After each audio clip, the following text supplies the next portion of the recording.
ஜெய் ஸ்ரீமன் நாராயணா. நம்ம இப்போ யோக்தான் பத்திரி கோயிலை நோக்கி போய்கிட்டு இருக்கோம். நீங்கள் இந்த வீடியோவில் முதல்ல பார்த்த அந்த ஃபோட்டோவில் இருக்கிறது இந்த கோவிலை பற்றின விவரங்கள் ஆர்கியாலஜிக்கல் சர்வே ஆஃப் இந்தியா அவங்க அந்த ஃபோட்டோவில் அதை பற்றின விவரங்கள் போட்டிருக்காங்க. அதுதான் அந்த ஃபோட்டோவில் இருக்குது. அதில் என்ன போட்டிருக்குன்னா, இந்த கோவில் 9ஆம் நூற்றாண்டால் கட்டப்பட்ட கோவில் என்று ஆர்கியாலஜிக்கல் சர்வே ஆஃப் இந்தியா இந்த நிறுவனம் கூறுகிறது.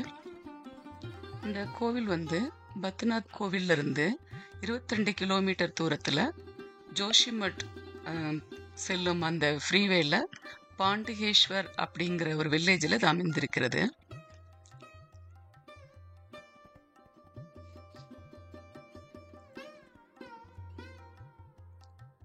பத்ரிநாத்திலிருந்து இது 22 கிலோமீட்டர் தூரத்தில் இருந்தால் கூட எங்களுக்கு ஒரு 1 ஹவருக்கு மேலே ஆகிருச்சு. ஏன்னா இந்த கோவிலை வழி கண்டுபிடிக்கிறது ரொம்ப சிரமமாக இருந்தது. ஸோ அதனால் வழியில் நிறைய பேர்கிட்ட நிறுத்தி கேட்க வேண்டியிருந்துச்சு. அந்த ரோடும் மோசமாக இருந்ததுனால நிறுத்தி போக வேண்டியதுனால எங்களுக்கு 1 ஹவர் கிட்ட ஆயிடுச்சு. ஸோ வழியில் அந்த அழகநந்தா நதியின் ஓசையை கேட்டுக்கிட்டே பயணித்தது ரொம்ப அற்புதமாக இருந்தது. கடைசியில் ஒரு வழியாக ஒருத்தர் அந்த கோவிலை எங்களுக்கு வழி காமிச்சார். நாங்கள் அப்பாடா ஒரு வழியாக கோவில் வழியாக கண்டுபிடிச்சிட்டோம் அப்படின்னு சொல்லி ரொம்ப ஆர்வமாக இறங்கி வேகமாக அந்த கோவிலை நோக்கி போனோம்.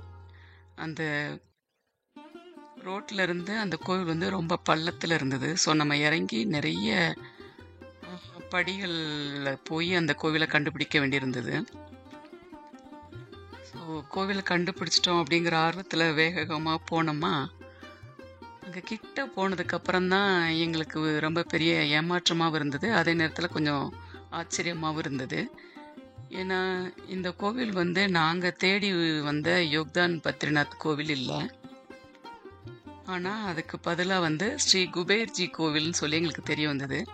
ஸோ பெருமாள் எங்களுக்கு அந்த குபேர்ஜி கோவிலுக்கும் போகிறதுக்கு அனுகிரகம் பண்ணியிருக்கான்னு அங்கே சேவிச்சுட்டு அதுக்கப்புறம் அங்கேருந்து நாங்கள் திருப்பி ஒரு வழியில் கேட்டு போனோம். ஆனால் ஒரு 1/2 கிலோமீட்டர் தூரத்துலேயே நாங்கள் யோக்தான் பத்ரி கோயிலுக்கான வழியை கண்டுபிடிச்சிட்டோம். இதுவும் நிறைய திருப்பி முதல்ல இருந்து இதுவும் அந்த நதியை ஒட்டி போக அந்த பாதை போணுச்சு. ஸோ நிறைய படிகள் இறங்கி நாங்கள் போக வேண்டியிருந்தது.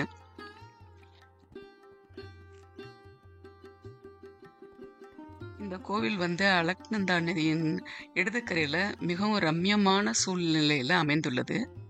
மனதிற்கு மிகவும் இதமாகவும் தியானம் செய்ய சிறந்த ஒரு இடமாகவும் இந்த கோயில் இருக்கிறது.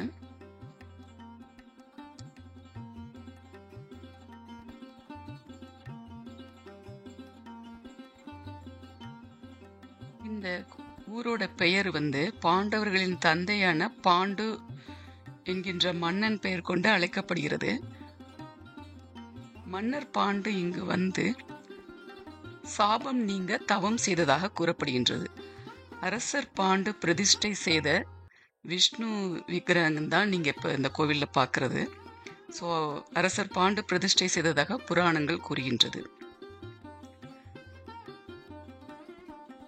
பாண்டு மன்னர் இங்குதான் தனது இறுதி நாட்களை கழித்ததாகவும் புராணங்களில் கூறப்படுகிறது.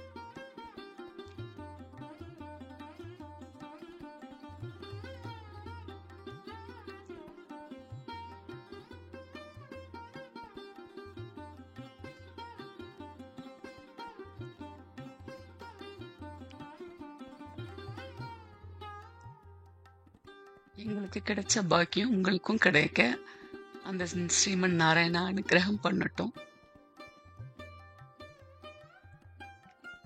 5 பத்ரிநாத்தில் ஒன்றான யோக்தான் பத்ரிநாத் கோவில் இது.